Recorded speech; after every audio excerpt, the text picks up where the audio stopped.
What's up, y'all? Welcome back to another Her Lounge podcast. Thank you guys so much for being a part of my Patreon. I really appreciate it. As always, I thank you guys for allowing Her World to continue to turn. And before we get started, y'all know I like to start with a positive quote. The beauty of you is how you wear who you are. And being that we just talked about horoscopes and charts and everything, I mean, you should probably just rock who you are, period, right? Whether you have a shitty personality, a good personality. I don't like that you looked at me when you said that. What? I said, I didn't like that you looked at me when you said that. You're like, whether you have a shitty personality, Juan. No, I'm just kidding. No, because you know how you're like, I don't. So y'all, I appreciate everyone saying that y'all been loving these episodes with Juan and I. And we need to find Juan love because he does not want to find it. All right. He said absolutely not. No way. It's not nowhere in his tarot card reading whatsoever. Yeah, some people reached out to me and was like, Juan, don't give up. Don't ever stop. And I'm like, I burnt the bridge and all the boats on the bridge. Like, you know what's funny gone. To me is dating, right? Like dating, I feel like, okay, I'm going to use my sister for example. She's having such a hard time like dating right now. Like she dates and it's like immediately it's like, yo, I keep getting these calls from China and I do not know why. It's really weird. They heard your podcast. They're like, "Oh, she's every trying time. to change." I'm always like, "Who the f calls me from China, bro?" Anyway, Xi Jinping. For real. She, she's really like struggling to find a partner. And this is me thinking I'm Miss Psychologist here, right? She went to Boston for work/vacation, right? And she's okay with traveling by herself. There's no way I could travel by myself, but she is good at that, right? She's a loner, so she's good with that. But she's like, I just think I want to go back to Boston. You know, there's just nothing for me here in Houston. And I was like, what is nothing here for you? Like, what part of it? Like, right? It's what I'm trying to understand. Because I'm somebody who, like, I guess I don't want to use the word need, but I like to have my family nearby. I don't like to feel alone. And what I mean by that, we don't have to see each other every day, but I want to know that if I want to go visit my aunt who lives in Richmond, I can just get in my car and drive 45, 50 minutes and I can go visit her. Does that make sense? Versus like, okay, now I got to see if I'm going to fly, go into, wherever, etc., So I just kind of asked her, I'm like, what are you missing? And I think for her, it's like she's missing a partner and she can't seem to find a partner. But I also feel like she right now is doing the whole independent woman thing because she's like, well, if he ain't making as much money as me, what do we need to get together for? I can take care of myself.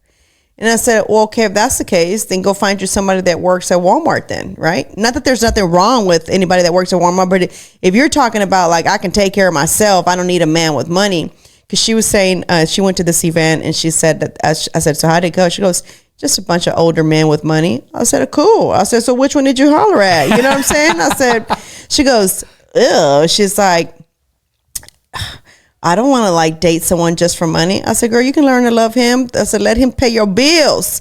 And she was like, I can pay my own bills. I don't need. So, she goes through the whole thing. I mean, we were just playing with her, what I'm saying? We weren't like serious about it, but I think like it's harder right now to date if you're somebody who is not of this generation, like who is okay with the swiping, who is okay with like, a different dating person every other week, because I find that a lot of people do that, and I think it's harder for those who were born in maybe, what is that? I think she's 1984. Is that still considered? That's boom. Is that millennial? Millennial. Yeah. Okay. So I thought it stopped at 81. Yeah. So it's still a millennial. No, it didn't. It didn't. No, she's 84. So I think it stops at 81 if I'm not mistaken. No. Really? Because I'm a millennial. 81 is when it started. Okay, got it. So 81 to 96 is millennial. So. Okay, so she does fall. Okay, so she's a millennial. And so I think if you're born in that millennial era, right?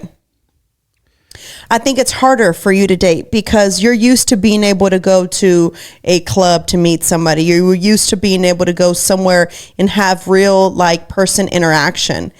You know I've been going down the rabbit hole of that's kind of scary to me. I don't know if we talked about it, you and I, or if this is already a subject that we had on the podcast, but this whole AI bullshit, I'm just like not digging it. And it's really kind of scary to me because, I'm scared for my girls because when they start dating, I don't want them to like, we did talk about it last week on my podcast. That's where it was like they're going to be introverts because of this whole, like, they're now going to just be able to put on some goggles and go into this make-believe world and have their make-believe boyfriend in their make-believe world where they don't have to leave their house. You know what I'm saying? And that's obviously not what I'm going to teach. But, you know, that's like the future. And I'm not going to be here for that much longer. You know what I'm saying? I mean, I'll be old when they're going to continue to live, you know? Right. You got to take it one thing at a time. And thinking too far ahead that'll drive you crazy. But, like, with the whole millennial thing, this is why it doesn't work for a lot of us, is because we were in the perfect we're in the perfect age where we knew what it was before technology, and then we also know what it is with technology. Now we're meeting generations that only know what it is with technology and don't remember what it was before. So we have the best of both worlds because we're the only ones we're the stepping stone to something new that changed everything, that revolutionized everything. So when you have that, that's why a lot of us will think back to when we grew up and think of like the relationships that were going on around us at the time. And there's a part of us that think like that want that romanticism, but we can't have it really because it's now taking a whole turn. You know what I'm saying? In what way? Because now a lot of people have laid down their morals or laid down certain aspects just for the new age, because it's like that's all that's out there. Because to be honest, there's really not a lot of time to meet the people you want to meet. So the only way you would be able to meet is either at work or at the places that you are or online. And when you meet the ones online, the only ones that catch your attention that stick out are primarily going to be the same guys that are out there, you know, hoeing around. Same thing with the girls, you know, the ones that are real, because there are bots and stuff like that and people taking advantage of other people. But like, there's a lot of that, and it's more malicious now, which is why your best bet, and why I've said this on stage, is why it's mostly social media is your best bet, because at least they have a profile they can kind of go down. The problem is, that's funny. The problem is though, because that's the only way that you're going to meet somebody new, but then kind of have like a little inkling of like their lifestyle a little bit, where you're like, oh, but we all know that people on social media don't always be telling the truth about who they are. Right, but you have a better chance of pursuing that than you would a dating app, because it's more vague on the dating apps and they don't tell you all the other stuff. They can pinpoint certain things that you're requesting, and so it's more, that one is more vanity, because more like when you type in all the stuff, of course you're going to type in, well, he needs to make 300,000 or 400,000 for me to even talk to him or something. Or it could be something like they need to be between the ages of this and this. So it's all your preferences, but you're not realizing like, no, you should have a blank slate. And if somebody comes across that catches your eye, that should be what you're going to go for. But most people, because those dating apps are so niched down, you can literally type in all the things you want, and then you're going to get the pool that you get. The problem with that is that the majority of women all probably want the same thing, because we've been told this is the kind of guy you should have or want. And the same thing with guys. You should want this type of girl. You know what I mean? They got to. I'm not trying to be rude and not acting like I'm not listening to you. Where is that? Did you send it to me, or who sent it to me about the list of the guy? Because remember, there was a list that supposedly this girl made about like the Cheesecake Factory, cheesecake, all the. There's the guy one, and I know someone sent it to me, and I'm trying to find it because, I hate when I'm on here and I'm trying to find shit. Anyway, I guess from if the list was like, must know how to cook, must know how to wash clothes. It was the funniest thing ever, right? Like, it was like shit that women were going to be like, fuck no, I won't do that. You know, I'm not washing nobody's clothes. I'm not blah, blah, blah. Nobody's this, you know? And I'm like, and I'm thinking to myself, like, okay, these are not bad things to want in a woman. Like, I think men should want things like this in a woman, right? Because those are their standards. Yeah, those are their standards. Yeah. So I don't understand like why that's considered toxic masculinity just because you want these certain traits. But it's okay for women to have this list of, like, my sister's friend, and I've talked about her before. She had a whole list, bro. Like, you must have a master's degree, nothing less than a master's degree, right? Because she had a master's degree. You must make at least over 175,000 because that's what she was making. And I mean, it was like these insane standards. Now, she's not an ugly girl, but she's also not no dime piece. You know what I'm saying? So I was like, ma'am, you cannot have all these standards when you ain't even a dime piece. And like, you don't even want a dime piece, actually. I mean, and like it was like, you know, sometimes like a girl can have an ugly face, but she has a badass body. I'm like, well, she has a badass body, so she can get away with, you know, well, whatever she wants, you know, because men look past the face. They just, you know, so it's like certain things like she just doesn't have. That's funny. I'm the opposite. It's like you gotta have a pretty face. Yeah. You can deal with the body. Oh my god, that's funny. It's weird. Yeah, that is funny. I'm backwards, but like, see, that's the thing is. When you start to get into this, it gets divisive, and see the reason why they're saying it's toxic masculinity or it's toxic femininity, whatever it is. We're using these as excuses because everybody is like, well, I don't want the normal guy. I don't want this, but you want love or you want that. But you guys don't even understand the first thing about it. Like, nobody can agree. Like, I guarantee you, if I go on the street right now and just ask a bunch of like separate women, 5 different women, 5 different guys, if I just ask them each, hey, define love.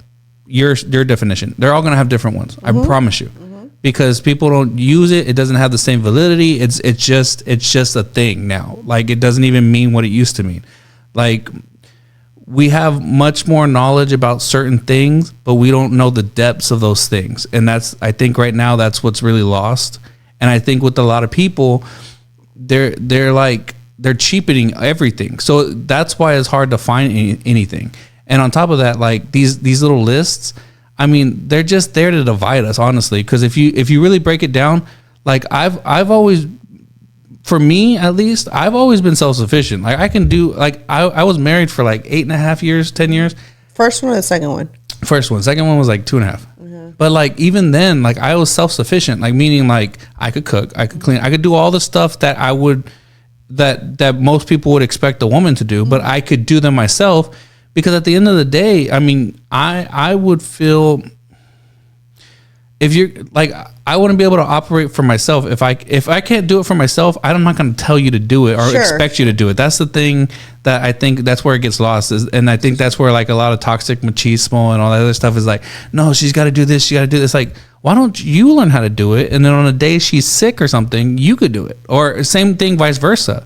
It's like, you should all know how to do a little bit of everything so that you could always at least understand one another on those levels. Meaning like being handy. If the guy knows how to clean, I mean, I don't know how to do cars, but I could learn very basic shit, because if I needed to, I mean, I've changed brakes before and stuff like that, but I've done it once or twice and I was like, oh, I could do it, but I'd rather just pay somebody to do it. Of course. That's but like at least knowing a little bit so that y'all could have like communication about certain things. Like, that's exactly why I'm saying, like, that's one thing you and Chingo have, where like, you know about jiu-jitsu, he's in jiu-jitsu now, and he's like geeking out about it. Yeah. But you still have a base of like, when he's talking to you, you're not blinking out. Yeah. You know what I mean? Like, it's the same thing with you. Like, y'all know about business, so y'all get along on those levels of like, we understand the same languages, we can talk to each other, so y'all have more to talk about. For sure.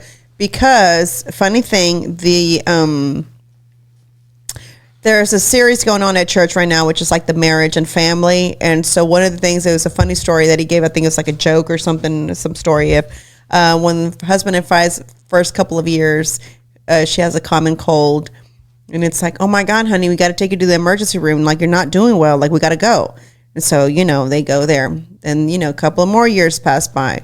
Oh my God, honey, no. Like, we got to go to the doctor now, And a couple of more years pass by. Honey, you need to make sure you take some medicine, so that you can feel better. Now kids come along, right? And now there's more to, to the dynamic of this marriage. And so he's like, hey, honey, you should really put the kids to bed and then take your medicine and then go to bed. You see what I'm saying? You see how he added, he didn't say, let me put the kids to bed. You go take the medicine, lay out, okay? And then he goes on to say, then that happens, right? And then it's like, she's got the common cold again. And it's like, can you just stop coughing already in front of me? Like, it's just like, as time goes by, it's like at first it's like, oh my God, like, let's take it to the emergency room. This common cold sounds really bad, And then as more years go by, it's like, can you just stop coughing and sniffling, go blow your nose, take some medicine, go to bed? It's like, there's not that same caring anymore. And it's so funny because I have never been, I can't say, I worry. And so I'll be like, hey, you need to go do this, right? I'm not one that's like, hey, let me go figure this out for you, right? And I think that's partially because maybe my mom was always like, when we were sick, it wasn't like how I do my girls when they're sick. I'll baby them. I let them sleep with me. I'll let them lay, I'll hold them, whatever they want, right? Like, I do that. My mom didn't do that. My mom would say, here's your medicine, go lay down. She wasn't going to lay in bed with me. She was attentive, like bring medicine and soup and all this stuff. So with P, I think men just are such bigger babies when they are sick. Like, y'all act like it's going to be the end of the world tomorrow. Like, and I just can't handle it. Because I always say that moms don't have a day off, like when they're sick. Because the other day when I caught that stomach bug that Sonny had, I literally went to go do an exorcist throw up all over the bathroom. I hit the wall and everything, everything. And then I could hear him struggling upstairs, putting the girls to the bath. And, I'm not going to act like Sonny is not a handful, because she is, but I could hear him struggling up there. And I said, okay, I have two choices. Either I'm going to go lay back down on the couch like I was doing, because he was trying to be helpful, right? So that I could relax and try to feel better. Or I'm just going to suck it up and go upstairs and help him out, because he sounds like he's really struggling. And obviously I chose to go upstairs and help him out because I could hear like he was really struggling, And then I said, hey, just go do whatever you were going to go do. I said, because, you just can't figure it out. The one thing I will say, I think that helps us out in his and I relationship, this is just me, maybe he might feel different, is I think we're both aware, even if we don't feel like we're just both aware. Like, if he knows I don't like certain things, I know he doesn't like certain things. I know there's things that he wants to do, and I try to fit it into the schedule at some point so that he's able to do these things that he likes to do, right? But I think when you have at least some kind of basic understanding of each other, right, I think you can get past everything else. The only thing for me that I could never get past, this is just me, okay, is someone cheating. If he cheated in our relationship, I don't think that I could. Because the respect's damaged. The respect is gone. Is disrespect. Yeah, I don't think. How so many people say, we went to counseling, it really helped us, we've moved on. For me, I would have felt like, now we're having to go to counseling because you decided to go and touch temptation. You know what I'm saying? When we didn't have to do all this, right? Now I got to be wondering if you're still having communication with this girl. Like, you're going to tell me it's never in the back of your mind again. You know what I'm saying? For somebody says that they've been able to just move on and they've been able to continue to be married for however long. I really find that like very interesting, because women don't think the way men do. You know what I'm saying? Like, I would feel like, so you were missing something in the home. And instead of you coming and talk to me and tell me like, hey, you know what? And I'm just telling you because Pete likes to get his back rubbed, right? So that's his thing. So he could have just said to me, you know what? You stopped rubbing my back the way you used to at night. So I had to go, either you get on it or this is not going to, right? Wouldn't that be the best thing to do to your partner is communicate that? Because that's why communication, like Marissa says, rules the nation. Because if you don't have communication with anybody, whether that's in your friendships, with your parents, with your spouse, with your children, I mean, any relationship is going to fail without communication, right? Right. But I have a lot for everything we just said, because there's so for the communication thing, again, that goes back to what we've said on other podcasts and take this with a grain of salt. Like, this is a guy divorced twice, so I have some type of insight, but like, this is a lot of years of thinking on stuff and really like understanding certain things. So like the communication part, yes, everybody knows that's the basic thing. Everybody knows, you can Google it and like communication is everything. Yeah. But they don't know what that means. There's no depth. It's the same thing I just said earlier. We have the concept, but we don't have the understanding of what that concept is. So breaking down terms, breaking down definitions. This is what love is to me. This is what love is to you. This is what I require. This is what you require. If you as a spouse don't know that and it's left to interpretation, you guys might be in your head. You might be like, I do everything for you, and everything for you is like, wash dishes or something. Yeah. But he might not give a fuck because he's probably like, I wash dishes too. Yeah. Where if he'll probably like something, these are examples. So like, let's just say dishes. Hey, you're really about to tell me what Chingo comes to confess to you about? No, I hate that. These are just in any relationship. You can plug in whatever chore, but let's just say the difference is this. The woman could think, he wants me to wash dishes and do this and this and this. You're listening to what society has told you, but you're not listening to what he actually likes, because we're all different at the end of the day. And I hate whenever we start going into these norms of like, everybody's the same, because there's not the same person twice. So it's always going to be different. And so as you get into a relationship after 2 years, you're really understanding who this person is. Okay, now all the makeup's gone. Okay, this is what you are. Okay, let's figure this out. And y'all should be able, because the honeymoon phase is over by then, because a lot of the facade is gone. And by facade, I mean, it shouldn't be a facade, but for the most part, you're on your best behavior, because we have this mentality that we win if we get to marry them or something. We win if we do. That's the other thing. If you work so hard to try and get somebody and marry them and lock them down or whatever, and you worked all that time, don't you think if you actually love the person and you actually marry them, shouldn't you do more for that person? Because now you're committing to them. But what happens is, especially in the West and especially in America, we give up, where we're like, we won, and then there's nothing.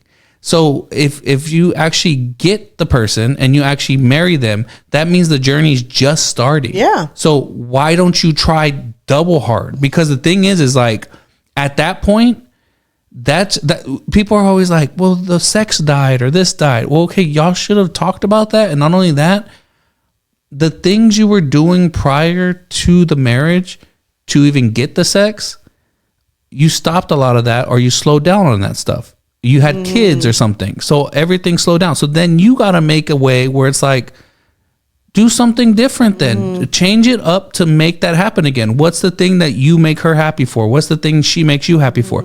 Those are the things you should be working on.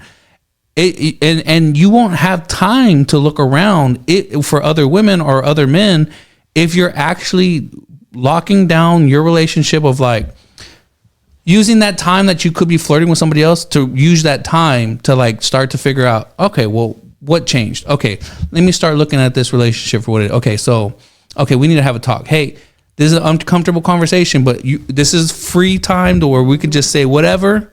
Let's just get it out and have that uncomfortable conversation and figure out, is everything okay? Because I've noticed that we're not having sex as much. Is something happened? Have the uncomfortable conversation. The problem is everybody just doesn't want to have the conversation because they don't want to come off as like, oh, you just want me for sex. It's like, no, I love you. We're with you. Let's figure this out. Like, what did something change? Like, what happened? If you guys can like just, if they were like, I'm just tired. If they start using that, then be like, okay, what are you tired about? Ask them, probe them. Don't just say, oh, okay. Well, yeah, because if okay, I'm just going to use an example, okay? If Chingo did not help me with when I put the girls to bed, he's downstairs cleaning up the kitchen, right? And then when I got to put the girls down, down for bed, then I still have to go downstairs to clean the kitchen, right? And then you want me to come upstairs and act like I'm in the mood now to do some shit, to have sex after I done had to put these kids to sleep. Now I had to go downstairs and clean the kitchen. Now I'm coming upstairs. Now I got to do another job. Like, I have to take a bath. Then I still got to wake up early in the morning for my children. You know what I'm saying? Because now they got to go to school. So like, I think Chingo caught on very early on that it was like, oh, if I help her out, then I can give me some booty. Cause then, you know what I'm saying? This is how it works. Got it. You know what I'm saying? So he's become very aware of that. But the one thing I've always said, and I'm not just saying that, I have that, Juan, I have no problem calling my husband out and saying shit to him, but he's always been very good about helping. Does he help to the point where I'm like, oh, he does it excellent the way I like it? No, but he helps. And to me, that means more than anything in the world, because it's one less thing I got to do. Even when he makes Penny's lunch at night, the fact that he said, hey, that to me is like, oh, it's time to reward you, my G, because you done made my night easier. Does that make sense? Right. But here's the other thing is that this is a common misunderstanding, because I think the culture will put it on men and women, and they'll pigeonhole every men and women in certain places of women belong here, men belong here. It's like, no.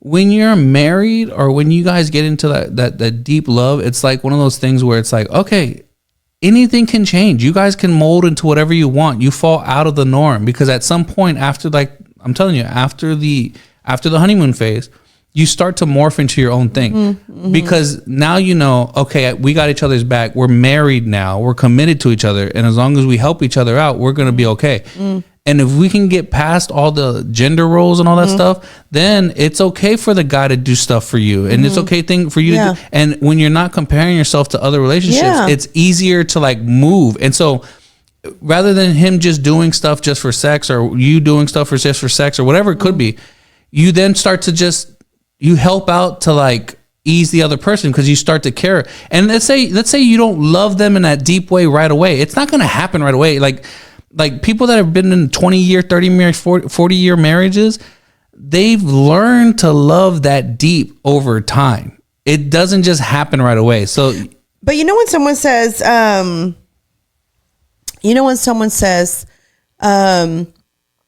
love you more now than I loved you, at the very beginning. And I'll be honest with you, I never understood that because I felt like I loved my husband so much then.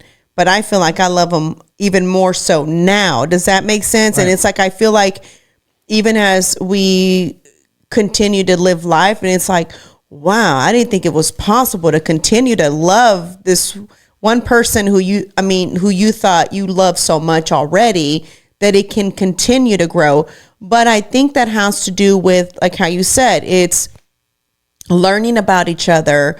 It has to do with communication. It has to do with a deep understanding of each other, which... Because there's certain characteristics you can't understand until they've been there. So for the most part, as time goes on, the deeper that becomes, meaning, oh, I loved you for these things at first, but then it became about more than just those things, because now you have kids together. Now it's like, oh, I see the type of man you're becoming. Because again, as humans... we're not done ever moving. We're not done growing. You start to either grow or deteriorate, whichever one, but you don't stand still. So for the most part, the fact that you love somebody at a certain point when you first started, over time, it's either going to age like fine wine, or it's going to get better, or it's going to get worse, because at some point you're going to start resenting them if they're not moving in the right direction. It's either positive or negative. Which one are you going to be? Yeah. Because for the most part, because the time has gone by, you're able to appreciate it so much more. The same thing with just life in general. As time goes by, you appreciate life a lot more, because you're like, oh man, I don't have much time left. Yep. man, this food tastes extra good now, you know, or this and this. It's with everything. Because now you're like, man, not only, hey, man, remember that time we had that hard time where we barely got through it and you stuck it out? I respect you way more for sticking around because of that or because of this. And that love deepens in a way where it's like, that can't be replaced with just any guy with abs or whatever. It's like literally like there's those type of things. No, but I'm just saying like there's just certain things, and it's the same thing for guys. Like that's the thing the guys need to get past too, is like the BBLs. Those stomachs, the stomach booties. But yeah, that's exactly what it is there's a deepening there. And I think if people can just understand those things, they can learn to appreciate what they have, and then you can start moving towards each other. The problem is that as for guys, the reason why a lot more of them will cheat more than tell the woman is because it depends on the woman. Because if the woman is like a hard woman, like hard to talk to because she's just a stern woman, it's going to be a lot harder for him to come, because it's going to be a lot harder for him to come to you with it, because he doesn't want you to overreact, and you won't give him any grace to give you that information. That's why they end up cheating.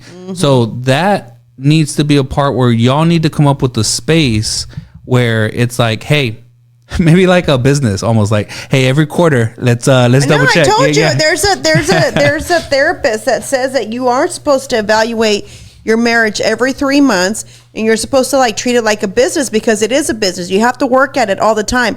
It's not like marriage is always hunky-dory all the time. You know what I'm saying? It's not like it's perfect all the time.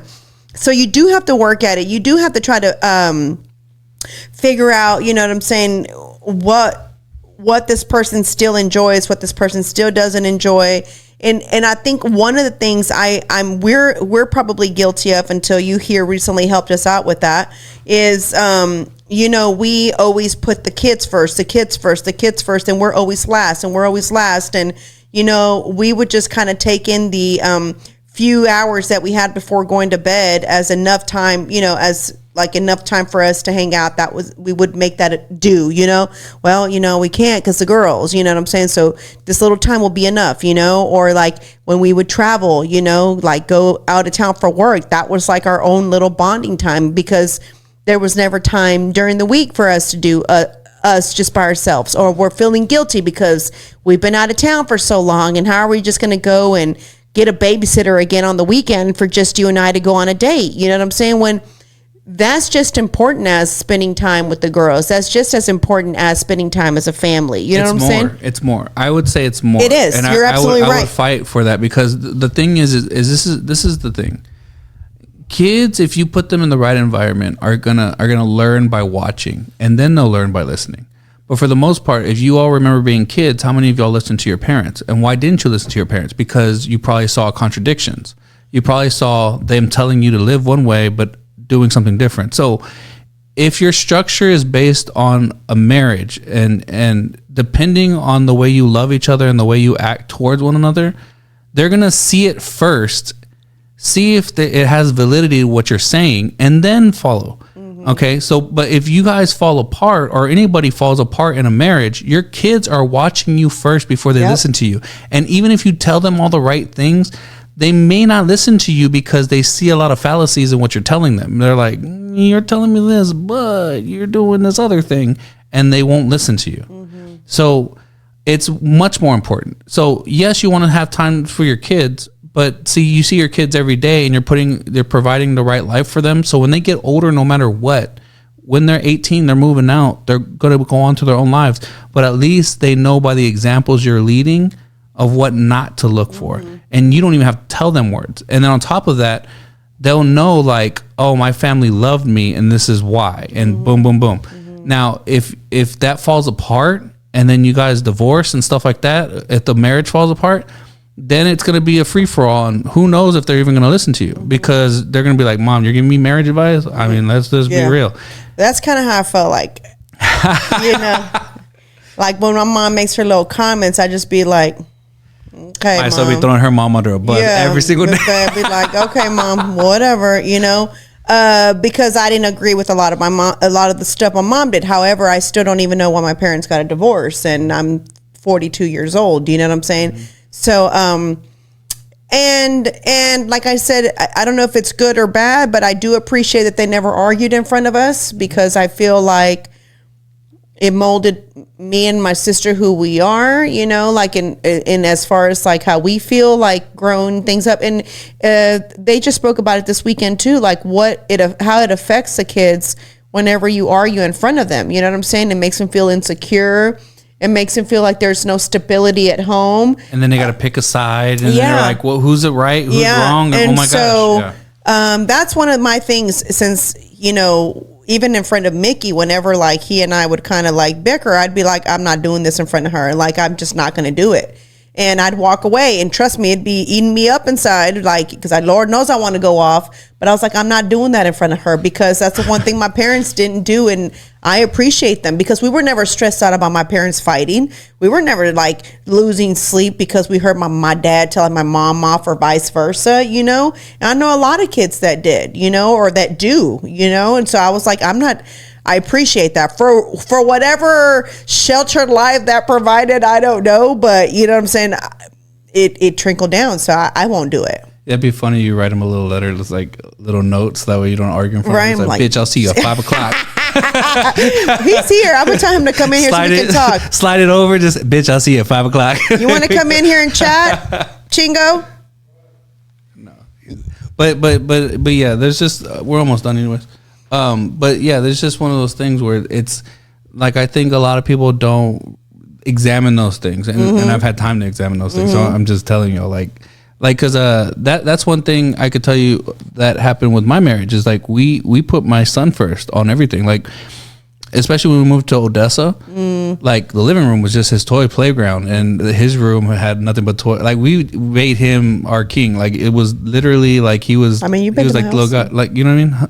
How was that? I said, you've been to my house. They have a whole living room to themselves. Yeah, but the problem with that is we were putting so much investment into my son, which is great, and we had him raising that time. The problem is that like there was a lot a lot of unspoken stuff that was happening, and I was really stupid at some point. Where there's parts where I would come home, I'd be tired, but I'd play with him, try to help her grade papers because she had just started working and stuff, and so they're grading papers and stuff, and I'd do the stupid thing of, it's almost like predictable, almost, where it was like, how's your day at work and stuff like that, and I would just say stupid stuff. I could tell she's a little upset for whatever reason, and then she'd just be like, sometimes you talk too much, and like it would fuck me, it would make me so mad. That's fucking rude. Yeah, because I'm like, I'm helping you right now with your stuff. Exactly. And but see, I wasn't having those hard conversations because I was avoiding them. And so now in hindsight, I can look at them and be like, hey, something's wrong. Let's sit down. Let's really talk about this. Like, there's certain things we would talk about, but there's just a lot I would leave unspoken where I just let it get out of control. Basically, we became like roommates at some point eventually. Yeah. And so that's what ended up happening. And I think now in hindsight, I can look at it and be like, I should have done other things maybe. I don't know exactly what, because I wasn't a bad husband. I would literally work to the bone. Like, I'd be cooking, cleaning, everything. I would do everything. So it's hard to say what, but like, I think I need to put my foot down a lot more in that relationship of like certain maybe things. She wanted attention. She got attention. Okay. That's the thing. The problem is I think she needed more like authority in the house, which in sense it was like, because I do the thing of like, I take over in the sense of like, I will help people and I'll grow the people. I think that's why everybody I've ever dated or got with or married has always remarried. It's like I fixed them all the way up to like, my gosh. And then I would, it's almost like selling a business. Like, you fix up the business and then you sell the business and then somebody else buys it. That's literally every relationship I've ever had has turned into. That's funny, because I was watching an episode of a Kardashians, and Chloe is, I guess, that guy that she has her baby daddy, the one that cheated a gazillion times. He moved out. And so basically her mom was saying like the biggest mistake that she made, because she was the one that cheated on their dad, right? She said was that she never gave it a try again with her dad, right? And so she was saying like, of course it pisses her off, right? That she like has molded this man who she had a child with, and now the next person, after she done fixed all his shit, now the next person's going to take over this fixed person. and she had to get the shitty end of it, but she was the one that built up this person. And now, you know what I'm saying? Like, now she's like, great, now someone else is going to enjoy this person that I created, you know, that I fixed. The thing is, I don't think those normally last though, because that was something that was built together. Like, so when you're in a relationship, you build up together. It's the same thing, like I said earlier. Like after the few years, you start to understand who you are with the other person, and you start to either build or deteriorate. And most of the time, you can build up a person or they could build you up, but that's something you're building together. Mm-hmm. So when you go to another relationship afterwards, there's going to be new flaws because there was a system in place that grew you to that. Yeah. And when you're in the other relationship, they don't know how to react to certain things because it's like, oh, I don't have the stability to get to me to where I'm at now because this person's not offering it. And now it's like, now they're kind of like having to figure out something new. So in every relationship, it's different because you either grow or deteriorate with the person. And so it depends on what frequency you're on with that person. And each relationship is different. So you can't just say like, oh, they got the fixture up. It's like, yeah, they did. But then now they have a whole new bag of trouble because now they got to figure out how to get to meet the expectations that she probably has or he probably has for the other person. And so they were not going to get that with the new person. Yeah. It's like a whole new dynamic. So it's all in hindsight of like how you look at it. But that's literally like what I've come to like realize. Yeah, I'm going to agree because I feel like the key word that you just said right there was you guys built that together. Mm-hmm. So now moving on to the next person, it's like it's not the same type of needs in this relationship. It's a different type of need than what you had in the previous. It's a different type of person in general. Personalities are different now. Now you have one of the same persons, but now it's a new personality with this new person that you supposedly molded and made different. But you know, that's why people in long-term relationships can't date because they can't find they jump in the dating pool right now, especially the way it is right now. They can't find their footing. And so what do they have to do? They have to sacrifice a lot of the morals and stuff that they had just to get into a different relationship that they can try to build up. But they're not realizing like, no. A lot of this dating stuff, they have no substance. So when you're trying to build with them, it's too hard. Like it's because you know what it was before. And so you can't get back to that point because there's not another person that's willing to go through that. Yeah. No, that makes total sense. That's why I'm glad I found my match, bro. I'm just saying.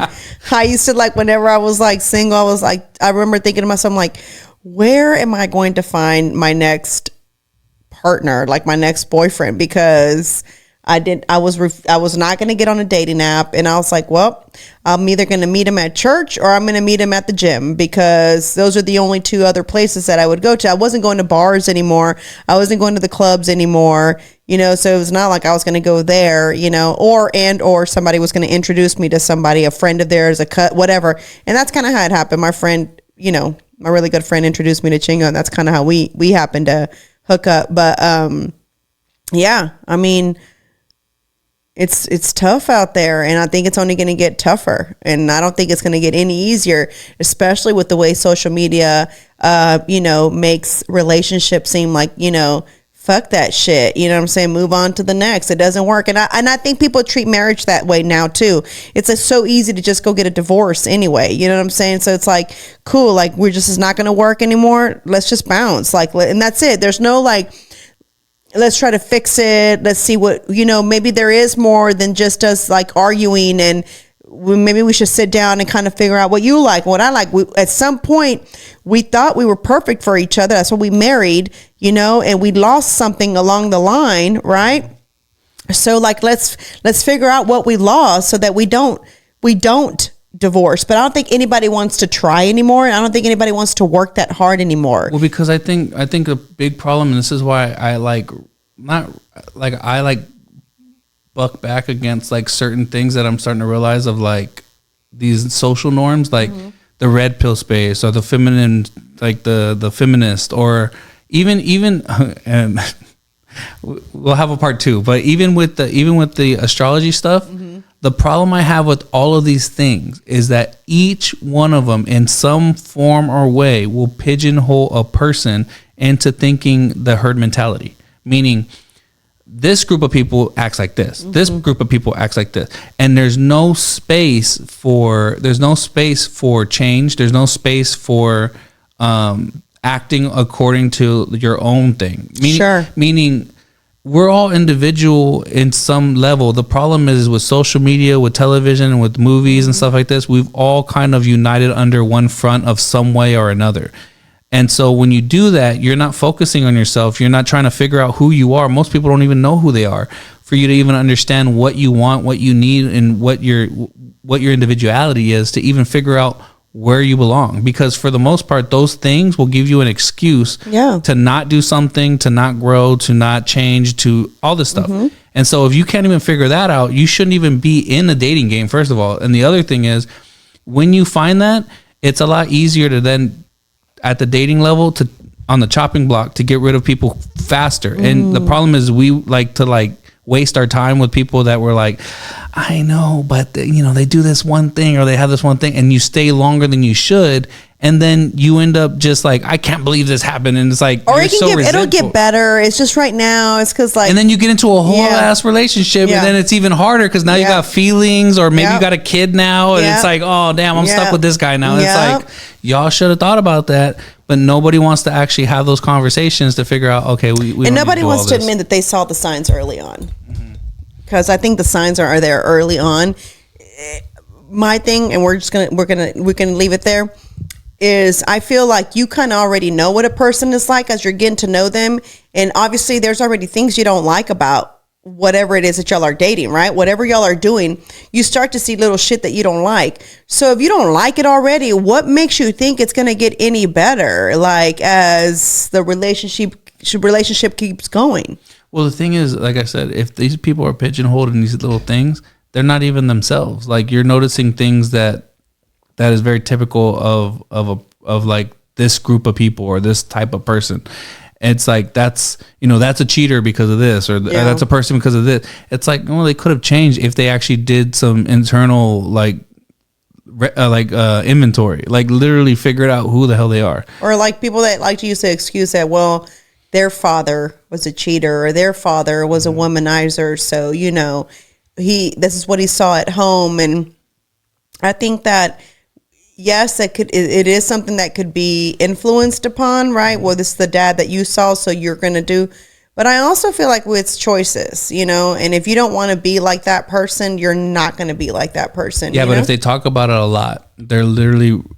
So that's the thing I'm saying, you have to do like a deep dive on yourself, because a lot of people don't realize, like, the thing you say over and over again, the things you hold on to, those are the things that are repetitive in your head. Meaning, even if you're like, I will never be like my dad, I will never be like my dad, and then 10 years later you're like your dad, it's because you're literally, it becomes this thing that's in your head.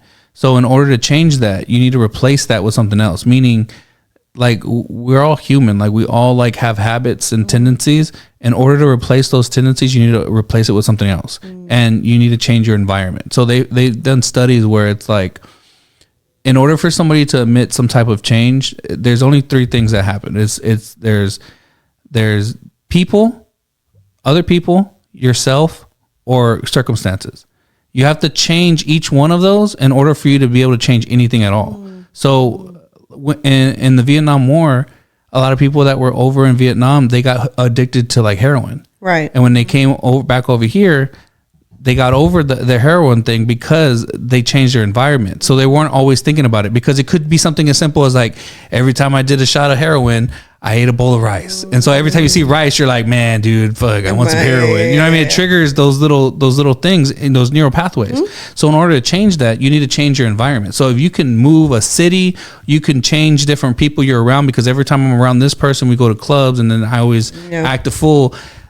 Those are people that you need to change. And so as you start to do that, those people, that group of people, they're going to start to disassociate with you. They're going to start to dislike you, because what's happening is you're going through a change, and those people can't stand you anymore because they can see the things they don't like about themselves most of the time. And so there's all these different things in there. But if you're following a certain, like, no offense to the astrology and different things like that, you're gonna think I'm doing this because, you know, I'm just a Pisces, or I'm just a Gemini, or I'm just a. But I think other people could use that information to their advantage. And what I mean by that is, like, for example, we're going to use you for an example. If you know that you have a tendency of dating women that you tend to want to fix, right? Because you seem to date the last two girls, they had issues, and you come in and like save the day, right? It's like, so now Chingo said I need to wear a cape. yeah, basically. So now you need to come in, like the next person you date, when that day happens, it needs to be almost like, bitch, you got your shit together, because I'm not trying to come in and also save your day. Like I got my own goals, I have my own plans. So either we're gonna build each other's plans together, or each other's goals together, or this is not gonna work. Like I wish. Yeah, but the problem with that is that you're never gonna find somebody that doesn't have problems. And when you say that they have their shit together, they don't, because when you say they have their shit together, there's a mental thing there. I mean, like, no, shit but together I know, but the fact that people can say that of like, you know, I got my shit together, I could do this, I could do this, I could do this. There's a mental block there, because now I'm having to like there's gonna be even worse, because now it's like, oh, you think of yourself as a higher person than other. I don't know. I meant like shit together, as in like, okay, right. We both see a future together. Mm-hmm. We both see that we're going to help each other grow. That's the kind of shit together. The power struggle thing that's not going to work either way. Sorry. I don't care if you got your shit together that way and you're coming into the relationship thinking like, but I'm just saying, we're all human. Better. We're all going to have some different level of things. So it's hard to see it in certain places. I just think because we're human, we're fallen people, especially if you're religious. It's one of those things where it's like, we're all fallen people, we're all broken people. So it just depends on if the person you meet, you're willing to go through certain things with. Yeah. And that's the part where it's just like, oh yeah, I'd give this person a chance. The problem I've had is that I keep those relationships too long, and I've learned that about myself. But it's just, I keep it too long because I don't want to see somebody, because what happens is when I get into a relationship with somebody, I've only elevated. There's never been a person I've never elevated, and I don't think anybody could never say anything. And so at that point, when I'm breaking up, and I've gotten used to the breakup now, where it's like, okay, hey, this isn't gonna work out. I won't just cold turkey just leave them like struggling, because I know some of them have had kids, and I'm like, look, I'll help you, whatever, get on your feet, whatever. I'll keep you afloat until you're good, and then I'm out. So I've done that several different times, and honestly, I've limited myself several different times for that same reason. Like the last marriage I was in, I was helping her pay bills for like 7 months before finally she got on her feet. But it was one of those things where I wasn't going to just let her get evicted. I wasn't going to let her just go. Like, I couldn't do that with her having 4 kids and stuff. Like, I wouldn't do that. I think I'd be in a lot better places right now if I didn't do a lot of those things. But I think at the same time, like, that's just me. That's the way I am. Like, because I can put myself in everybody's shoes in one way or another. Yeah, I'm not doing it. I got my own stress, so I'm just not doing it. I'm not about to come in and trust me, sometimes it'd be a little, whenever, like, you know, I'd have to deal with baby mama drama, I'd be like, bro, why'd I do this again? I had no children. I came in this relationship solo, you know? And then it's just like, well, he can't help what's going on. And it's never been an issue like, oh, you know what I'm saying? It's just like, it'd be dumb things like, you know, we can't have her on Christmas Eve. Why can't we have, you know, it'd be kind of like my argument or whatever, you know? But it was like, you know, I think about that sometimes too. Like, it was like, wow, you know, I have no kids. I have nothing. Like, I didn't come with no strings attached, no baggage, right. You know what I'm saying? And, but it was never really it was never my problem. Does that make sense? Like, he never right. made it like my problem.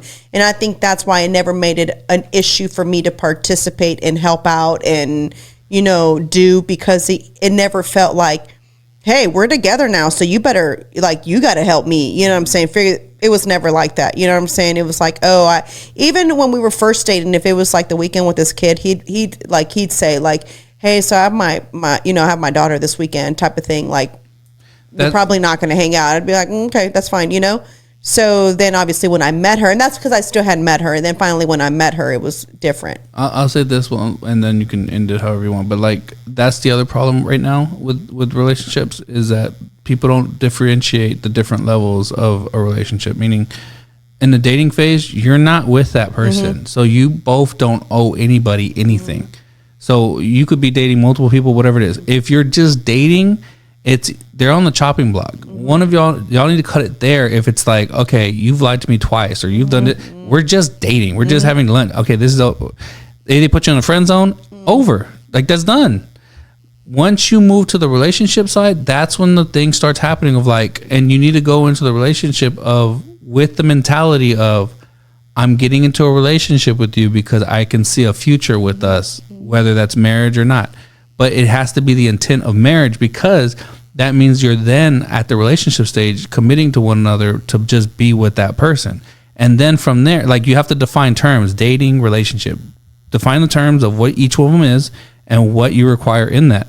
And from there, that's how you grow into the next phase of engagement, then marriage. But you have to be able to differentiate each thing. And when you're in the relationship, it doesn't die, it grows. And if you're not growing and it starts to deteriorate, you need to cut it at that point. Because then when you get to the marriage part, now it's legal shit, where it's like, okay, now I know who you are. It's like, you should have known who they were when you were in a relationship, and that's why you're marrying them, because you can trust them enough that we're not going to have an issue when we get married, so that we're not getting divorced. For sure. So like, but nobody takes the time to understand the depth of those decisions anymore. And I don't think I was ever taught that growing up, understanding like exactly what that meant. And so now I have to break down these definitions, because I have to teach this to my son. So I'm like, okay, how would I break this down? And so now I'm thinking of it in those terms of like, this is why this is why this. Yeah. And you have to be careful with these things and other things coming in. But when you do the intent of relationship, it should be the intent of marriage. And then grow together. And by the time you're like, oh, I really can trust you, we've had enough down times, like ups and downs, to know like, oh yeah, you're the one I want. And even if something happens along the way in the marriage, you've already committed to the point where it's like, no matter what, we can go. That's what I tell people all the time. Sorry, dude. We're stuck together. Hey, don't be like Will and Jada and say that early and not even know that you're going to have entanglements. I told him, I said, you're stuck with me, my G. Sorry.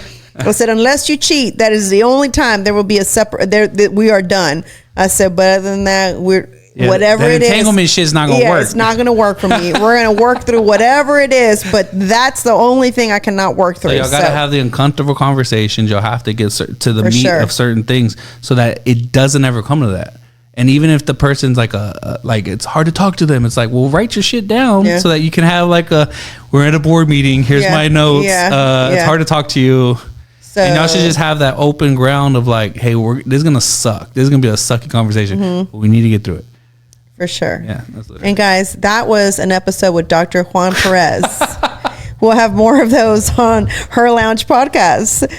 Meanwhile, please tell a friend about our podcast, share our episodes, and don't forget, guys, to review our podcast, because that's the only way that it'll kick it to the algorithm. That's the only way that people will know about me. And so you guys are my homies, my G's, and y'all are the ones that are making Her World possible. So I'd appreciate if you guys would continue to show support by sharing my episode. So thank you guys so much for listening. I will see y'all next week. Bye.